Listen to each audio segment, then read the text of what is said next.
Different movements here. The six main movements here: push, pull, squat, hinge, press, and rotary stability. Rotary stability is, think that anti-rotation core activated muscles, or exercises rather.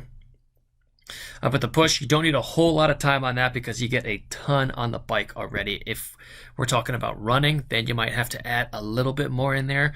But 9 times out of 10, your athletes do not need a lot of this extra pushing movements right here. We will do those. You should do those exercises, but don't be totally married to the push exercises all the time. Yeah, that 300-pound bench press is super sexy, but is that really needed if you're swimming, biking, or running?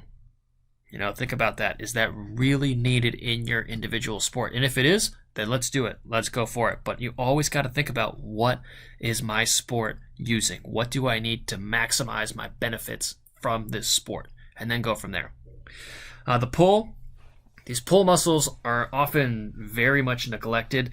It's because it's a little bit harder to get these exercises without the gym, without those cable machines, things like that. You can do it for sure. It's just a little more challenging. You have to get a little more creative if you're doing things at home. And this creativity, if anyone's been through a year-long training cycle, they know about 10, 20 weeks before their main event, they start to get a little crabby.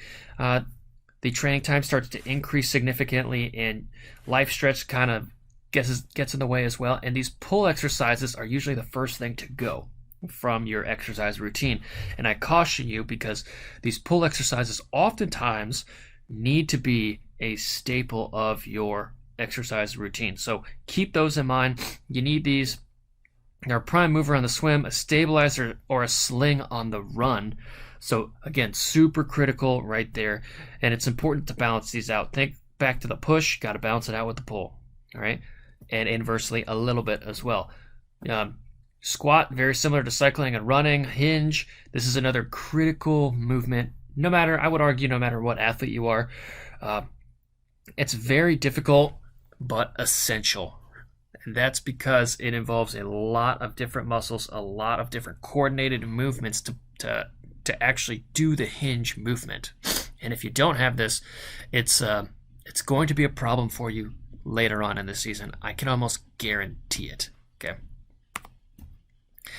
Main stages of lifting: anatomical adaptation, where you're learning the motions, learning the movements; hypertrophy, where you're building muscle; max strength, you're developing strength and movement patterns; transfer to sport, developing speed, power, and agility; maintenance, you're developing strength endurance for movement abilities and patterns.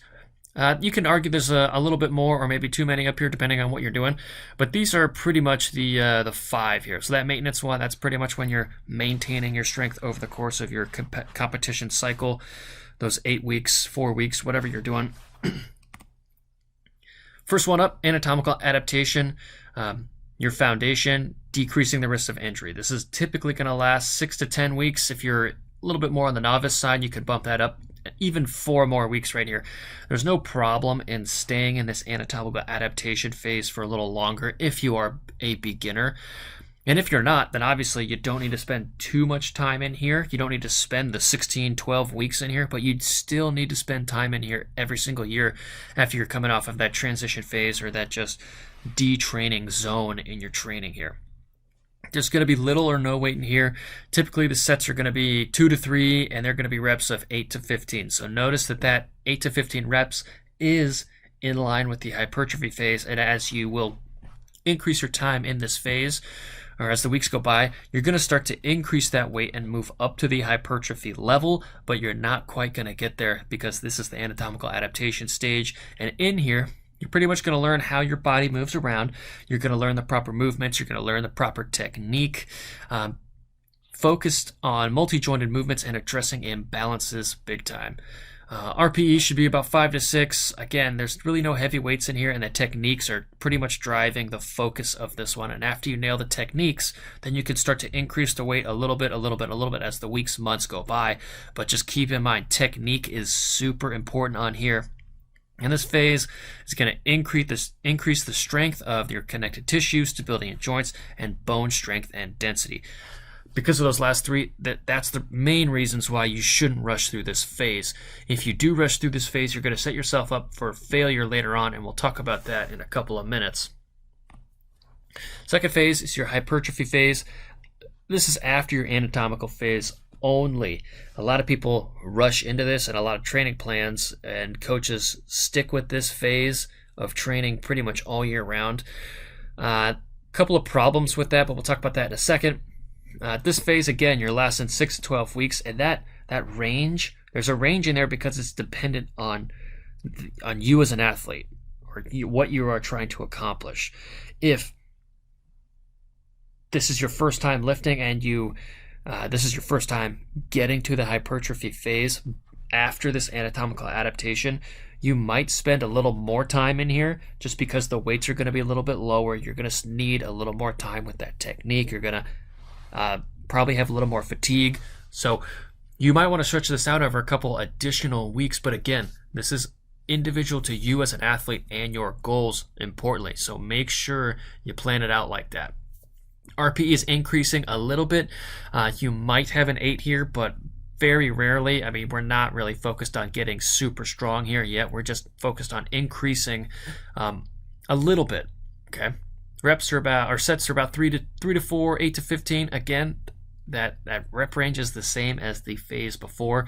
Typically, you're going to be here about 2 to 3 weeks, 60-minute sessions. Your training time in this phase, it's starting to increase. They're starting to get a little more challenging in the other sports or sport that you are really focused on. So that's why your session time or duration is starting to come down a little bit here. The main focus here is to increase the ability of the muscle to contract. So if you rush into here, this is going to be the thing that you get hurt the most by. Because if you do that anatomical adaptation phase first, what's going to happen is that's going to increase on its own. So when you get here, you can actually use those increased muscle fibers that you are recruiting to gain the strength right there. If you come into here first, again, say you're only activating 50% of that muscle, the muscle fibers, you're only going to be training those 50% of the muscle fibers because the other half aren't activating. But if you go through that anatomical adaptation and then arrive here, then you have a much better chance to activate more and thus get stronger easier.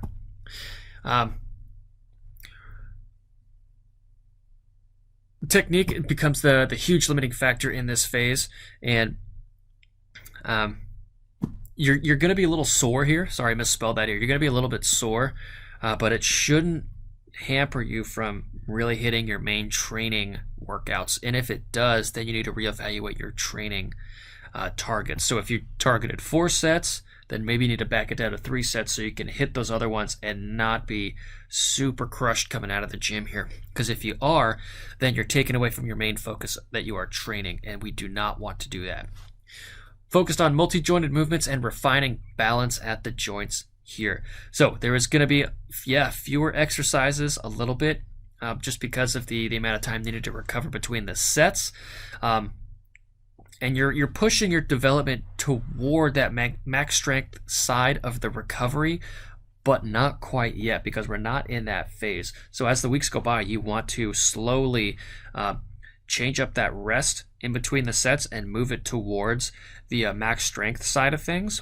But do not start out there because, again, if you rush into that next phase, the max strength phase, spoiler, then you are rushing the progression of you, and you are rushing the progression of this phase, and you're not going to get the most out of this in your max strength side of things, and that's going to really hamper your development for sure. And again, it's really easy to stick in this phase throughout the year or just fall into some bad habits and just bang it out, and just, you know what, I'm done with this set, I'm done with everything, and I'm just going to go to the next set, I'm just going to go to the next set of exercises. And if you do that, you're changing the focus of the workout into more of a cutting session rather than a hypertrophy session. So again, just keep that in mind. A lot of people really don't do this phase right, so be careful here. The third one is the max strength. Again, 6 to 12 weeks, the range is there because you as an individual need to identify how long you need to stay there. 2 to 4 months here. This is the second main focus of any strength training program. And again, you should not go here unless you've done an anatomical adaptation and then the hypertrophy and then arrived here. In this phase, you're going to increase the ability of muscles to produce max recruitment of that muscle, focused on multi-jointed movements again and creating balance at movements at the joints again. So you can see a lot of this is the same, but what we're doing is increasing that muscle fiber recruitment for that muscle, and that's going to be the key here. Next up is the explosiveness and nature of this phase. It's going to be heavy, about 85% of your estimated 1 to 3 rep max. We're going to learn how to work on technique under duress. That right there, that sentence is key for this phase. The weights are heavy here, maybe the heaviest over the whole course of your phase, possibly, and the explosiveness here is going to really allow you to translate that into making big gains into your training. A lot of athletes find that they get a lot of big training bumps after going through this phase because they're doing things in the weight room that they've never done before, and they're translating those adaptations, if done right, into their workouts, which is the main goal here. We're going to have 1 to 2 movements. You know that you need to improve in the max strength phase. What I mean by that is, say you really struggle with a hinge. If that's the case, we'll be doing hinge movements in the anatomical adaptation, the hypertrophy phase, and then we're going to be doing that in the max strength phase as well.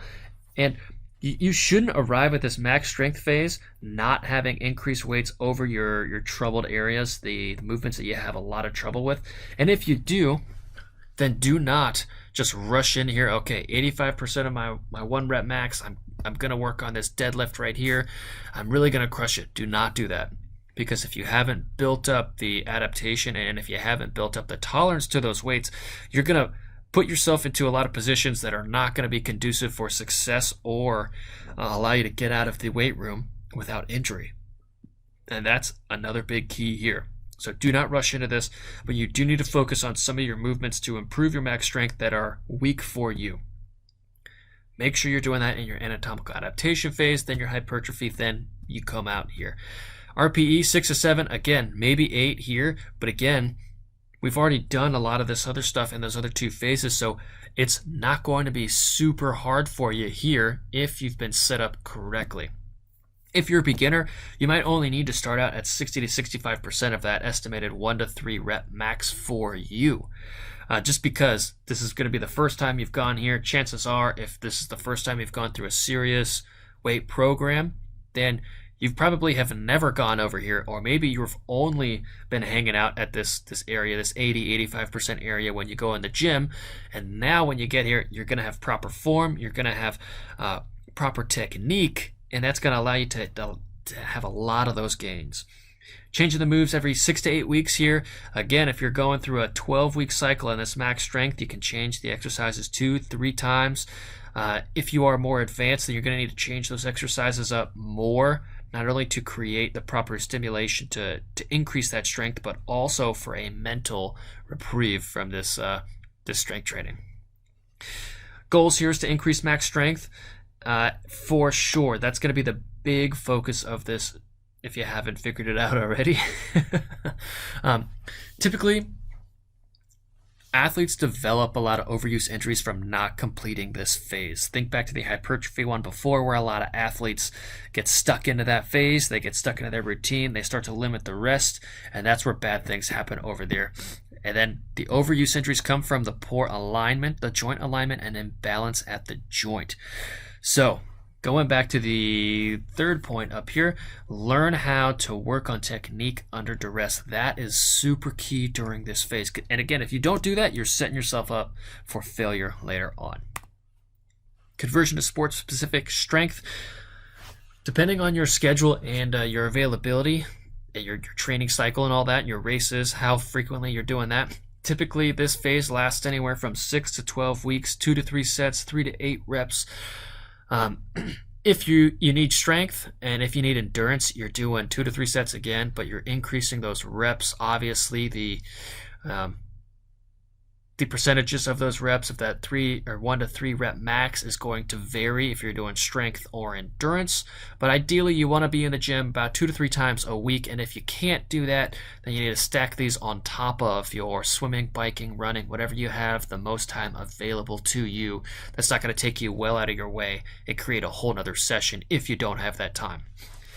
In this area, a lot of athletes kind of nix the gym, nix these movements right here, and I stress that this needs to be a key portion of your training plan over the course of this different phase right here, because if you just let everything lapse, you're going to have a great sport-specific phase in your training, and that's going to leave you up for a little bit of failure during your racing just because you let this go a little bit. So if you don't have that time, you still need to focus on your things. Think like 2 to 3 times a week. Day 1 and 3, focus on your biggest weak points. And day 3, it can be a strength and balancing working on range of motion, especially in the thoracic or hip extension area. Oftentimes that's a big struggle spot for a lot of people. So just adding these in when you can, 15, 20 minutes. It doesn't have to be a giant session each time. It doesn't have to be a 60-minute session. Ideally it would, but if you don't have that time, then maybe you put it after a different workout. A swim, bike, or run, wherever you have the most availability. Swim at a gym, then you just do your strength moves, your strength training immediately after that. Then tips and tricks like that are going to help you keep this up over a longer period of time and increase your chances of having a great race day for you. Again, these are going to be short, highly targeted sessions. Multi-jointed movements, is that starting to come into your head? And am I starting to sound like a broken record here? Multi-jointed movements, building resilient balance at the joint. Teaching proper dynamic warm-ups that open up muscles and movements and shorten ranges of motion after closed-off sports. Again, swim, bike, stack it onto those workouts. Allow yourself to just get 20 more minutes after the bike. If you're doing an extra bike, 20 more minutes, wake it up 20 more minutes earlier, or going into work 20 minutes later. It's not that much, but it will help so much later on. Ideally, you're doing 2 or 3 movement sessions in addition to this. This is think like foam rolling. We're including some bands, maybe a couple kettlebells in there as well. That's going to be right here as well. TV time, rolling during TV time, big help right there. This is typically where you're going to see some of the overgearing efforts on the bike. They don't take the place of strength training because you can't really take the place of strength training. You can simulate it, but it doesn't have the same effect. Again, some of the different areas, some of the different sports that you're going to see different workouts in here. You're going to see on the bike, you're going to see power stomps, attack repeats, big ring endurance rides. You're going to see low cadence tempos, your low cadence targets here and there, power starts, and it all depends on what your main goal is. Swim, you're going to see more paddles, surges, breath control, only to some extent in there. Run, you're going to see bounce, hill repeats, sprinter starts, ankle poppers, all kinds of cool stuff in there. This is typically the most fun area of the training time. And when we get out of this phase, a lot of athletes really struggle with starting to hit the other areas just because this one is I call this the fun phase. And then we got to get down to business later on. But this is the fun phase. And a lot of people here, just like the hypertrophy phase, get stuck in these areas. And it's important to kind of come out and start to change your focus a little bit more depending on what your race is or where it is or the environment conditions, etc. And kind of move on to the other areas. But this is going to be where you're starting to set yourself up for success for your individual race or races. Second to last one is the power. Typically, we aren't doing a whole lot of this. It's really risky to really focus on power. We will add some power, but it's not going to be a whole power phase. Just because we're already doing a ton of training outside of the weight room, you don't want to crush a power phase because that's going to open yourself up to a lot of injuries and create a whole lot of unnecessary strain. So just keep that in mind when you're doing this. Again, we will do some, but it's not going to be a full-on power session. So, maintenance phase. 6 to 12 weeks. Again, know yourself. For triathletes, highly individual people, this is really only going to last 4 to 8 weeks. It's not going to last a whole lot of time. It's not going to drag on. And if you find yourself in the maintenance phase for 10, 15 weeks, then you're really going to see some decline in performance. You're not going to be able to replicate some of those efforts that you experience at the beginning of this phase, maybe even middle, that you will towards the end. RPE is 6 to 8. They're going to be short sessions, about 40 minutes, 2 sets of 5 to 12 reps, twice, 3 times a week. The reps kind of fall into the hypertrophy, but we're doing less sets. Think that less time right there. There's fewer exercises, more focus on that multi-jointed movements, and your biggest weak points. Again, super critical that you focus on those big weak points and you don't shy away from them. Yeah, we will do sessions and fun things that focus on your strengths, but by far the most important thing is identifying those weak points and fixing those, or tightening up the leaks that are associated with those movements. This is typically during the high ride or run or swim, high TSS area of the year. And a lot of times athletes are too tired to complete a lot of these main workouts. That's why we split them up into shorter sessions, and you can, again, stack these on top of other workouts. And if you're too tired, you can shrink the amount of sets, but you really want to focus on those 5-6 main movements that we talked about before. You want to maintain the strength that you've gained up to this point. Again, at this point, it could be 36 weeks into this training cycle, maybe more, depending on who you are and where you have gone throughout this phase. But you really want to maintain that training that you've done over the course of the year, and you don't want it to decrease. Excuse me. If you have a little more time here, more ability to train 2 times a week after you bike, and 1 additional standalone session. So you can do that additional 10 to 15 minute session after a swim, bike, run, whatever you're doing. It doesn't have to be just a bike. And then 1 additional standalone session of about 35 to 40 minutes, moderately to heavy, but you want to be very focused on what you're doing. Oftentimes, we don't even add a specific target for your weights. Right here, we do RPE.